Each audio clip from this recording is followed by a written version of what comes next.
One station making history every day. Chicago, Chicago.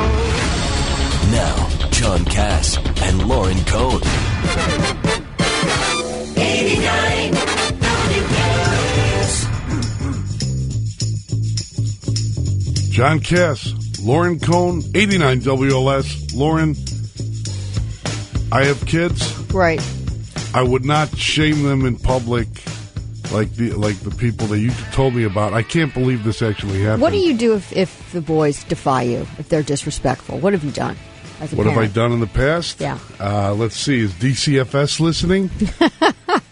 Okay, sometimes I've tanned their behind. Yeah. Yeah? Yeah. A little spanking? You know. The trend today is a timeout, though, instead of a spanking, like when we were younger. When you and I were younger, timeouts. I think spanking was when one of the boys decided when he was 2, and I think I dusted it. I didn't beat him or anything. It's like a little love tap? When he was trying to lick the... he pried the cover off the electric outlet with the scissors, and then tried to lick... I don't know why, when they were eating dirt or something out of the potted plant. So I just jumped up and said, no! I don't care about eating the dirt. It was the licking the electric outlet. Just the sound of your voice, and they never did it again. Well, in this case, a 13-year-old girl, according to her parents in Crestview, Florida, Gentry and Renee Nickel, were upset because she was being defiant. So they decided to punish her by making her hold a sign out in public that reads... I'm a self-entitled teenager with no respect for authority. I'm also super smart, yet I have 3 Ds because I, and in very capital big letters, don't care. So they decide she's being defiant, she's being disrespectful. We're going to make her stand out in public and be humiliated with the sign. Now, what later comes out of the story is that this family has suffered a great loss. Her uncle died in Afghanistan, very sad. She's going through a lot of emotional things because of that and not doing as well in school. And they admit that one of the things they didn't do was like maybe take away her electronics. Really? So what kind of parenting is this, John? I don't know. What do you think? I think it's outrageous. Is it, Lauren? It's outrageous. Why? There are plenty of other things that you can do than make a child. And we've seen this before. I've covered these stories before where you make these kids stand outside. Would you have... would your life have improved for the better if your parents actually gave you, made you stand outside with a sign that said, Lauren, she's perfect in all things, but she was mean to her sister or something? I was so afraid of my parents that if I did something wrong, I went to bed without dinner. We didn't have cell phones or things like they could take away from us. You just didn't get your food. You were sent into your room. And don't come out until you apologize. You were sent to your room. Sent to my room. 591-8900. Anyone out there ever get the wooden spoon? Okay? I remember getting the wooden spoon. Yeah, I was listening to this right now. My mom listens. She's 82 years old. She listens every day. Mom, you used to crack 1, 2, 3 on the top of the head. And one of my 2 other brothers would say, hey, why me? I didn't do it. He did it. And she'd say, that's okay, because you deserve it. Now listen to these parents, John. And you're a loving mom. I love you. They were astounded by the fact, knowing that they took their kids out in this day and age when everybody's got a cell phone, and they hadn't taken away their kid's cell phone, by the way.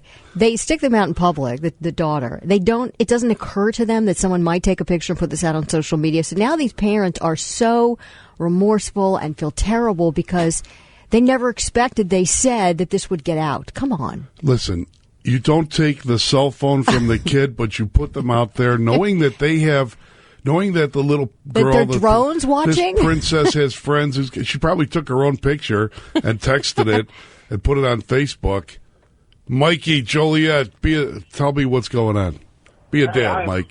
I've got a teenage daughter, and what I did was I restricted her phone to only receive phone calls and to make phone calls, and I made her shut down her Facebook. For 2 weeks, so she had shut it down. So she had no social media at all. She could make phone calls, and that was it. But there was no texting involved at all.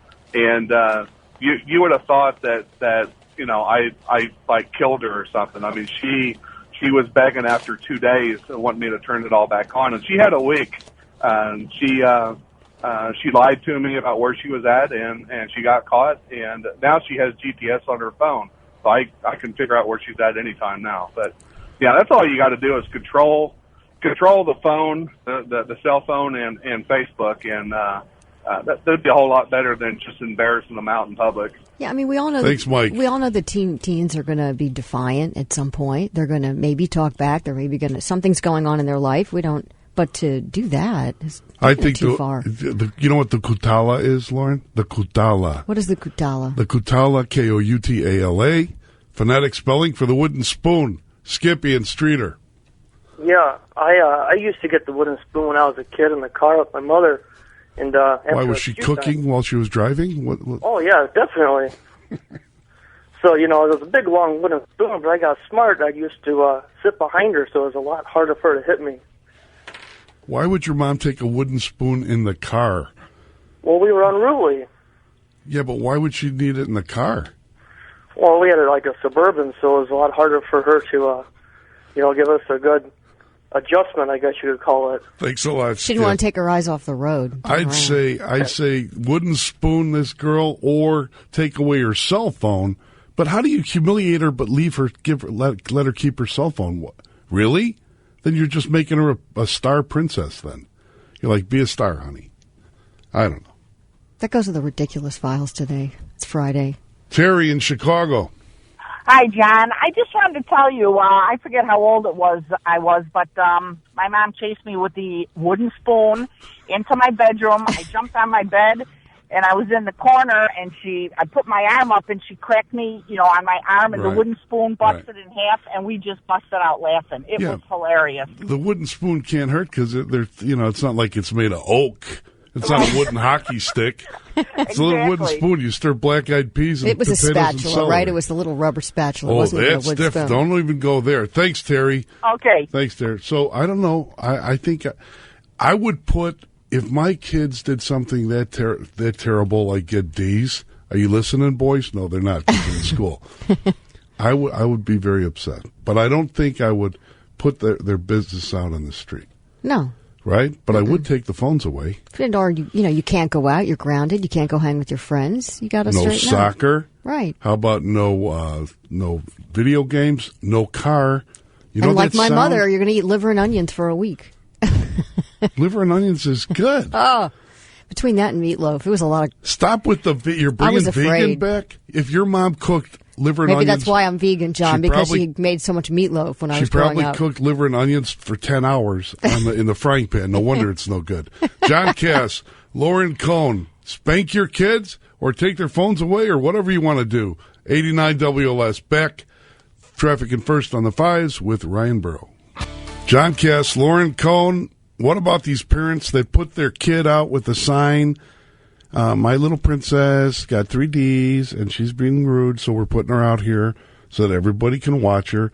I can't believe, Lauren, that you didn't call Children and Family Services to have these parents. Is that really going to teach a child a lesson? That would just make them think their parents are... What would you do if they did it to you? If my parents did that to me? I'd divorce my parents. They got divorced. Why can't I divorce them, right? There you go. All right, Greg in Jefferson Park. What would you do, Greg? Hey, John. Hi, Lauren. Hi. I just wanted to say, John, you mentioned a little while ago about, you can't get hurt. I remember when I was a kid, and, I used to get the wooden spoon quite often. And one time, all I did was spill a bunch of milk, and I got beat to a pulp with a wooden spoon, and I had welts on my legs, my arms, my rear end. Chill out, dude. My back. Okay, come on. It's a wooden spoon. Yeah. All right. What are you? Are you a marshmallow? Come on. They crack if you hit them. If you have to stick your arm out and scream, "No, Mom, no." Yeah. And my mom's listening, and That's she never. Exactly what I did, John. No. I don't buy. The wooden spoon is not for beating. It's just for a little crack, a little snack. I thought you made cookies with the wooden spoon. Yeah, you do too. All right, Greg. That's what happened to me, man. All right, remember, Yaya is listening, so now she's going to be upset, and she's going to think that everyone thinks that she beat me, which she didn't. Okay, thank you. Yeah. Thanks a lot. All right, so I'm sorry he was hurt by the wooden spoon, but I think that child in, what's that little girl's name, Little Princess? What's her name? Little Princess girl? The Florida girl? The Florida girl. I think she probably got off on it, right? She's like, hey, I'm famous check now? at me. I'm famous. Look, she's getting all this publicity. But now, you know what's happening now? She's getting all this public support and all this anti-parent sentiment. So they're probably going to make it up to her, right?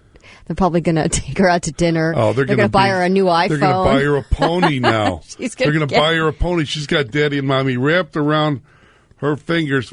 Listen, Marty on the West Side, tell us about it. Marty, what do you do? Hi, John. Hi, Lauren. Hey. You know, kids are a blank slate. They are what you create. You don't have if you develop a respectful relationship between your kids from the time they're infants to the time they're teenagers, they'll give it back to you. You don't have to beat them. You don't have to get nasty. You don't have to humiliate them. They are what you create. So, you know, my kids, thank God I didn't have daughters because I couldn't have handled daughters. I had 2 sons. And they're both good kids. They were growing up. And it was just a matter of mutual respect. We respected their opinion. They respected ours. And they knew we had the last word. You know why, Marty? In the words of my grandfather, and I think every parent should use this one if they want. They don't have to.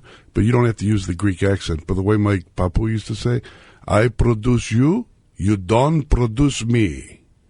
I produce you, you don't produce me. That's right. Right, Marty?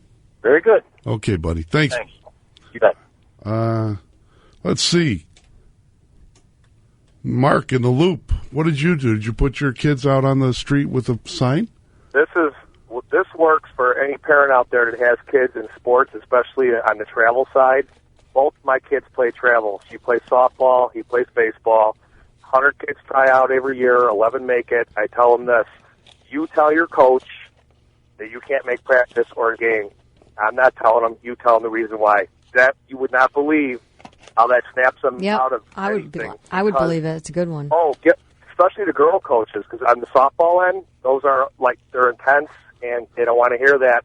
You don't miss practice, you don't miss games, and it works. The Xbox thing is a no-brainer, along with the iPhone with my daughter. But right, kids don't want to miss right on the line. Right, that's different. You know, Mark, that's a great call because, as Mark says, it's not public humiliation, but they have to deal with the consequences. Right. Lauren I like that Cohn, one. thanks for that story. We're still talking about it. John Cass, 89 WLS.